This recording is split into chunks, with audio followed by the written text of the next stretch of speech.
حضرت زید بن حارثہ رضی اللہ عنہ کا بچپن ایک دردناک حادثے سے شروع ہوا۔ آپ کو بچپن میں اغوا کر کے غلام بنا دیا گیا تھا اور آپ کو مکہ میں فروخت کیا گیا۔ حضرت زید رضی اللہ عنہ کو حضرت خدیجہ رضی اللہ عنہا نے خرید کر نبی کریم کو تحفے میں دے دیا۔ اب نبی کے گھر میں رہنے لگے اور آپ کی وفاداری، محنت اور محبت نے نبی کریم کے دل میں ایک خاص مقام پیدا کیا۔ کچھ عرصے بعد حضرت زید رضی اللہ عنہ کے والد اور چچا آپ کو ڈھونڈتے ہوئے مکہ پہنچے اور نبی کریم سے درخواست کی کہ وہ زید رضی اللہ عنہ کو ان کے ساتھ جانے دیں۔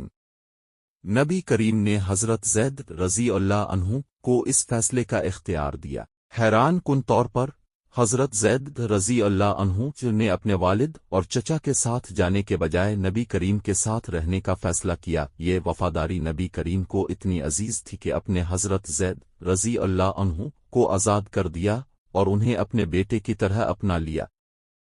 حضرت زید بن حارثہ رضی اللہ عنہ وہ پہلے آزاد غلام تھے جنہیں نبی کریم نے اپنی امت میں نمایاں مقام دیا۔ جب اسلام کا پیغام پھیلنا شروع ہوا، حضرت زید بن حارثہ رضی اللہ عنہ ہمیشہ نبی کریم کے ساتھ رہے، اپنے مختلف غزوات میں اہم کردار ادا کیا اور کئی جنگوں میں بہادری اور حکمت کا مظاہرہ کیا۔ حضرت زید بن حارثہ رضی اللہ عنہ کو نبی کریم نے ایک اہم جنگ میں سپہ سالار مقرر کیا، غزوہ موتہ۔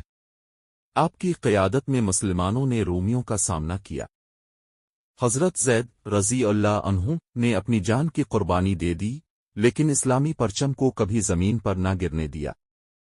آپ کی شہادت نے امت مسلمہ کے دلوں میں آپ کی محبت اور احترام کو ہمیشہ کے لیے زندہ کر دیا۔ نبی کریم کو جب حضرت زید بن حارثہ رضی اللہ عنہ کی شہادت کی خبر ملی تو آپ کی آنکھوں میں آنسو آ گئے، کیونکہ حضرت زید رضی اللہ عنہ نبی کریم کے دل کے بہت قریب تھے۔